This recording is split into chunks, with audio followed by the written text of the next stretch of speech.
ACL surgery के बाद advance rehab होता है, वो करना क्यों ज़रूरी है और नहीं करोगे तो क्या होगा? तो उसका पहले समझते हैं कि आगे ACL सर्जरी में जो आपका जो ACL बनाया था वो किससे बनाया था? आपके मांसपेशी के टुकड़े से, हैमस्ट्रिंग से बनाया था। कुछ लोगों का क्वाड्रिसेप्स से बनता है, कुछ का पेरोनेस होगा, वो तो टेंडन है ना, वो टेंडन को बनाने के लिए शरीर से बाहर निकाल के साफ किया जाता है, तो उसके ब्लड वेसल्स और नर्व एंडिंग काट दिए जाते हैं सारे।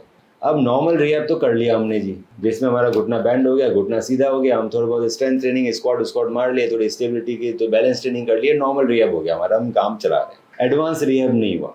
एडवांस रिहैब में क्या होता है, प्रोप्रोसेप्शन ट्रेनिंग, एजिलिटी ट्रेनिंग, वो 3-4 काम कराती है। अब हमारी एडवांस टीम है ACL की जो एडवांस रिहैब भी कराती है नॉर्मल रिहैब के साथ। सो नॉर्मल रिहैब चलता है 3 महीने, 3 महीने के बाद एडवांस रिहैब चालू होता है। एडवांस रिहैब क्यों करना चाहिए इंसान को? पहली चीज, एडवांस रिहैब क्या कराता है, ये जो पटेला की ट्रैकिंग है ना, सेंटर में लाता है। सर्जरी के बाद मांसपेशियां कमजोर हो जाती है, उसको अगर हमने एडवांस रिहैब से ट्रेन नहीं किया तो पटेला की ट्रैकिंग खराब होती है, पटेला पीछे से घिसने लग जाता है, तो सर्जरी के बाद अर्थराइटिस हो जाएगी। सो आपको डेफिनेटली अर्थराइटिस हो रही है, आपको फील क्यों नहीं हो रहा है? क्योंकि कार्टिलेज मोटा है, जिस दिन घिसेगा उस दिन फील होगा। तो आपको 10 साल बाद लगेगा यार जिसकी सर्जरी हुई ना वो पैरों में दर्द बैठ गया, दूसरा पैर तो ठीक है मेरा। क्यों? क्योंकि हमने सिर्फ एडवांस रिहैब नहीं किया, यही गलती होगी। दूसरा रीजन रहता है कि जो आपका जो नया ACL है उसमें नर्व्स नहीं है।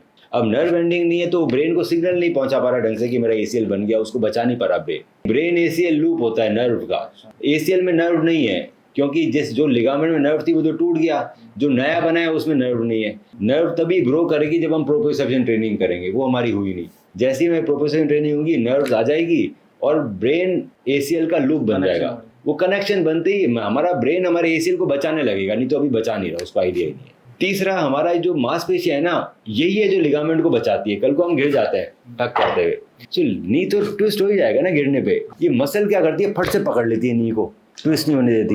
वो प्रोटेक्शन हमारा एडवांस ट्रेनिंग ही डेवलप कराती है। तो अगर हम एडवांस ट्रेनिंग ना करें तो हमारा घुटना धीरे धीरे घिसता रहता है सर्जरी के बाद, और अर्थराइटिस तरफ 100% जाता है। पर लिगामेंट टूटने का खतरा नहीं रहता, पर जिस दिन आप गिर गए उस दिन वो लिगामेंट पूरा टूट जाएगा। 1-2 बार गिरे, फाइबर टेप ने बचा लिया, कितनी बार बचाएगी? वो भी टूटेगी, लिगामेंट टूटेगा। लाइफ जैकेट नहीं होता भाई, एक बार फूल गया खराब हो जाता है। अब आपको पहले नॉलेज नहीं थी, हमने ढंग से नॉलेज दे दी।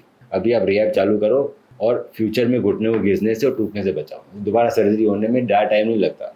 30% फेलियर रेट है सर्जरीज के ACL की, इसी चक्कर में रिहैब नहीं होता ढंग से। हम आपको ऑनलाइन करा देंगे, आपको 1 या 2 बार और बुलाएंगे बस, बाकी सारा ऑनलाइन करा देंगे 3 महीने। अपने गार्डन में जिम में करते रहो। स्टेप 1, आप अपनी MRI रिपोर्ट मुझे व्हाट्सएप करें। स्टेप 2, मैं आपकी MRI रिपोर्ट को डिटेल में स्टडी करके बताऊंगा कि क्या हम आपको बिना सर्जरी के ठीक कर सकते हैं या फिर हमें सर्जरी करने की ज़रूरत है, ACL इंटरनल ब्रेस सर्जरी, और आपके नी में ACL के अलावा और क्या क्या समस्याएं हैं और उसे हम कैसे ठीक कर सकते हैं।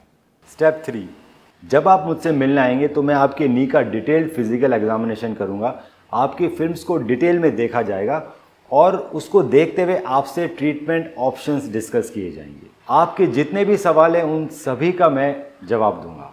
ACL इंटरनल ब्रेस सर्जरी की रिकवरी आप देख सकते हैं हमारे फेसबुक के ACL विनर ग्रुप में, और देख सकते हैं कैसे एथलीट्स 3 महीने के अंदर रनिंग चालू कर रहे हैं ACL इंटरनल ब्रेस सर्जरी के बाद। आज ही अपनी MRI रिपोर्ट हमें व्हाट्सएप करें।